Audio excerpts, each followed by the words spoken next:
Hello and welcome, I'm ManaRocks, and today we're going to take another look at ManaRocks, but this time there's been a couple of improvements have happened, so we have a new mission here, but I'll explain what that's all about. So we're still in beta, but I do have 10 keys to give away to anyone who does fancy having a go on it.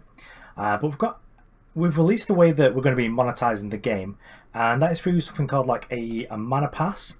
So the rough price of this is going to be about £8 and £9. I believe that's the price point, and that's going to be for the full season. So you can play for free, so it is still going to be like a truly free to play game. And you'll see as we scroll up here, based on your level, there's going to be different sort of things going on. But the top row, which is if you get the mana pass, you're going to get like quicker experience points, you're going to get more mission slots and more daily missions, so you can sort of generate the experience a lot quicker because you can hold on to more missions and more valuable missions, as well as you'll see, they're all going to be the same pretty much along. It's going to be like level 1 for both is going to be 3 commons you get, and then 4 commons you get here, 4 commons and a rare, and it'll go all the way up until you start seeing that there is like level 13 you get extra experience,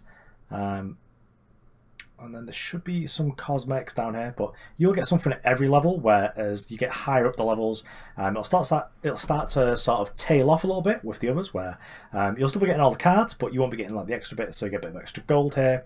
So I think you get nearly enough gold to get the battle pass the next month as well, so that's pretty good. So we do get the card back, and then some extra boosts, and then yeah, here we go. So there's like the unique stuff, so the creature frame. So what is this mana pass all about? Well, the way that we're going to do seasons in ManaRocks is that rather than you buying cards, it's going to be that you start off with like a rather limited sort of selection of cards at the beginning of the season, but over the season, through playing games, you're going to be able to start unlocking more cards. So you see here, like level 1, you unlock 3 more commons, 4 more commons and 4 commons and a rare. At this moment in time, the rare is random, but I'm not sure if in the future you're going to get to pick like the rare or like which faction it's actually in. But this seems pretty interesting. So at the beginning of each season's format, it's going to be sort of like a free-for-all. You're going to be able to play some games. You can, of course, still level up playing against AI, so if you do join like quite late in the season, I'm not sure how long the season's going to be. I think probably about 6 or 8 weeks, but you know, we'll get I'll confirm that when I do know a little bit better. It's still just in beta, so it's not being monetized quite yet. I do have gold, but that's just to sort of show you how it will happen. So right now I've not got the mana pass, but I do have 900 gold. So if I buy, this probably came up very noisily. I'm going to turn the sound off. So mana pass is acquired, all previous rewards are granted. So that's another cool thing. So it's similar to Fortnite, where if you decide like at the end of the season, you're like, yeah, actually I would like to get the season pass, you can get it. Everything that you'd have missed, that you would have had if you did have the mana pass, you will be granted at that point. I think it's probably better to get it at the beginning of the month anyway, just because you do get that experience boost, so it's going to make it a lot easier for you to get up to sort of these high levels. At the moment, because we're still in beta, I think we've only got up to like level 40, which is where we're up to. So yeah, and as you'll see, it's still going to be fair. It's still going to be a free-to-play game. So hey, like there's not going to be no pay-to-win sort of element here. It will be similar to, I know a lot of people will be here because of Eternal Card Game, where people will be paying to sort of support the developers rather than having to have the sort of pay-to-win feel that you do get with games like Magic the Gathering, Artifacts, or Hearthstone. So I think this is pretty cool. I'm pretty much all for it. So the way you're going to level up as well is that you'll have missions, so you will gain points by playing games just in general. It doesn't matter if you're playing against the AI or if you're playing against actual players, you will still get that experience. You also get missions, so as you can see, I've got a bunch of slots here, because I've just got the mana pass. So I've got a weekly mission, and then I can have like up to, I think it's 6, not 5 daily missions now.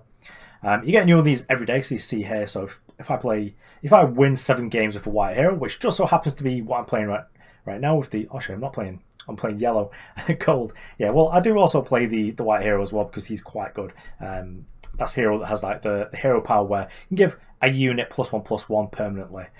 But I do like this dwarf at the minute, and I think the dwarf's actually really good when you don't have many sort of rares and legendaries going on.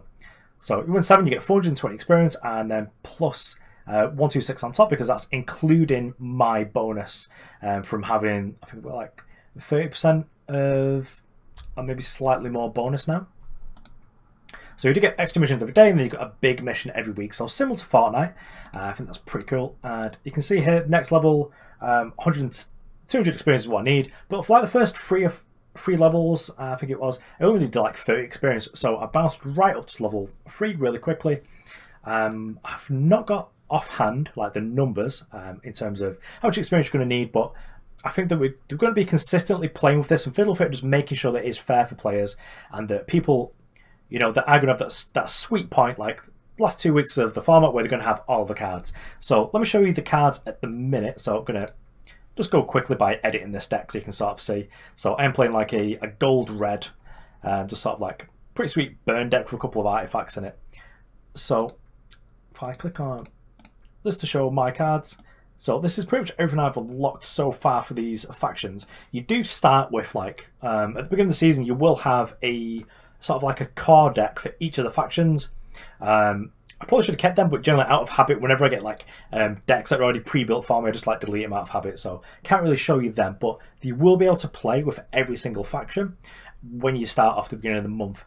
But you will, through playing, you'll just unlock more cards so you can actually start playing with more interesting stuff. So at the minute, I'm going for a burn strategy because I think it needs sort of less sort of moving parts to it. So I can play like this here, the Precipice Lancer, which is like, it's just a 1/1 for 1, but when it enters play, it deals 1 damage to a target. So I do like this because it picks off a lot of units. So like, if you look at Lava Hound, that's a 2/1. So you get to play your Lancer, it's going to kill their unit, and then you've got a body round that's still going to be able to pressure your opponent.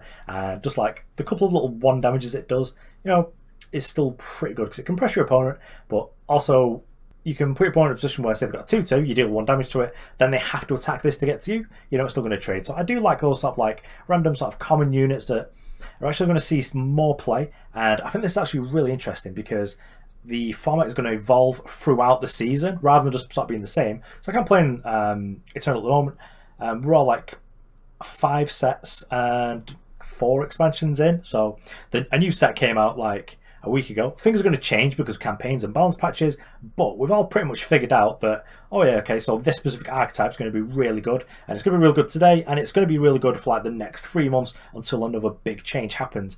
Right here, it feels like things are going to be constantly changing, so there's much more to talk about, a lot more communication that can be had between the players, just because people are going to be unlocking things at different rates. But also another thing with this season pass is that because you don't per se own the cards, the developers can make more changes on the season. So they might go like, okay, so this season, the Precipice Lancer, which is kind of looking at now, that's actually going to be a 2/1. Or it's going to summon and it's going to deal 2 damage to an enemy unit only.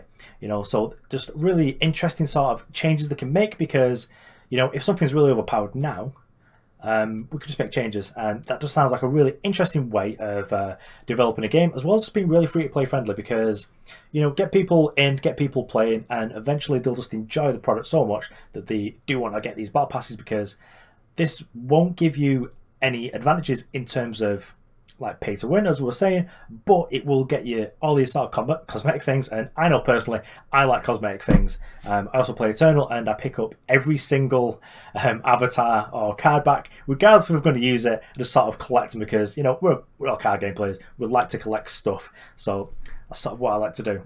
So I'm probably going to be making another video, maybe some gameplay, in a couple of days, just so I can show you what that's like. But I just wanted to get this out here so you were aware of what the ManaRocks Season Pass is all about and how this game's actually going to be monetizing itself. And it seems pretty fair. I'm a fan of battle passes in general.